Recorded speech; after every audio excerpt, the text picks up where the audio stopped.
Let's talk to Mike Yardley, author and security expert, because, of course, we're all watching Syria after Bashar al-Assad was deposed in what you might describe as a bloodless coup the other day.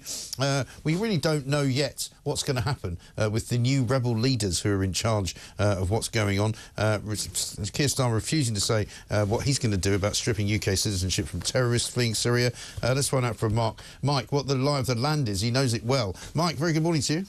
Morning, Mike. How are you? Yeah, good to talk to you. Yeah, it's a grim morning of news at this on the domestic front, but watching what's going on in Syria, it's quite fascinating. You know a thing or two about the local areas. Tell us what you make of the new rebel leader. Well, it's complicated. It's interesting because he's changed his image. I mean, he was a jihadist, and now he seems to be a little bit more modern. As he comes into Damascus, it is amazing how similar he looks to Fidel Castro. Yes. Entering Havana. He's got the same costume, the same green fatigue shirt. He's lost the headdress. Somebody has given him a makeover to make him more palatable, I think, to a Western audience. Yes. He's shortened his beard. I learned this morning from The Guardian he's also got another name, because he says not just Abu Muhammad al-Jilani, he's also known as Ahmed Hussein al-Sharaa.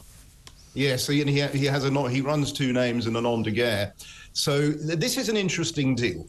I think we must assume that these groups have had backing from various national intelligence services. I mean, the Turks, it's a very complex situation. Just to go through it from the top of Syria, you've got Turkey up there, and you've got the Kurds, and the Turks back one faction, really. But when I say one faction, there are dozens of factions. But they have been pushing their people, helping them, giving them intelligence and arms, one would suspect. Similarly with the Kurds to the right, which is they also control the refugee camps where Shamima Begin is. She's up there as well. This is the lot that are HTS. This is the lot that are associated with Jilani, the guy who's now seeming to come forward as the leader. But there is a certain conflict between those groups up there, between the Turkish ones and the Kurds. They seem to have a sort of ceasefire at the moment because they all wanted to get rid of Assad.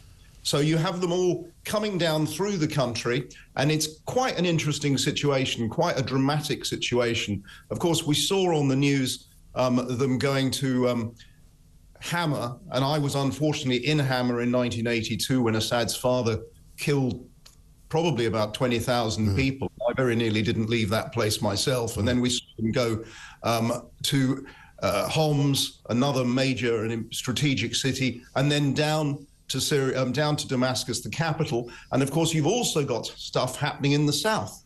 And there's all sorts of interesting things in the background. You've still got a few American forces down there. You've still got Russians. A couple of Russian bases, right? Yeah, and the Russians are very concerned about what happens to those bases. So that's another factor in this.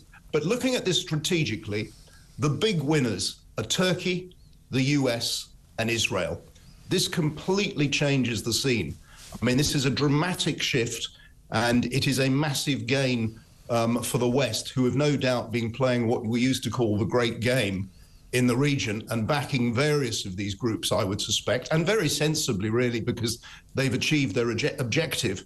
But it also looks to me much like Afghanistan, where I've also traveled, and much like the Mujahideen, because people in the West thought of the Mujahideen as one coherent entity, when in fact they were, I don't know, a dozen or 20 political parties that came together in their unified opposition to the Russians. It's a similar sort of deal here. And we still don't know where it will play out. In Afghanistan, it all went a bit wrong, and we ended up with the Taliban, of course. And the Taliban, just for if anyone remembers, these were guys who had been, during all the troubles in Afghanistan, people had come across the border from Afghanistan into Pakistan, but particularly young men going to religious schools. And these guys became the Taliban, who were seen by the local population in Afghanistan as purer and less corrupt, maybe, than the Mujahideen themselves. And that's how they came to power. And there's a lot of people who worry that that's what might happen next in Syria, right? Indeed. But then there's subtleties which are important, because it appears that Jilani, who was a jihadist and who may still have jihadi sympathies, still isn't as extreme, at least that's the line being pushed, as some other elements. And so it would seem that the Western powers and Israel are trying to get someone who is a relative moderate, underline relative, in charge in Syria. But this is a very fractured country. It is, absolutely. Listen, great to talk to you, Mike. Thanks very much indeed. We'll do it again soon. Mike Yardley, author and security expert, with his take on what's going on in Syria, because the eyes have moved away from that for the moment. We'll be back on that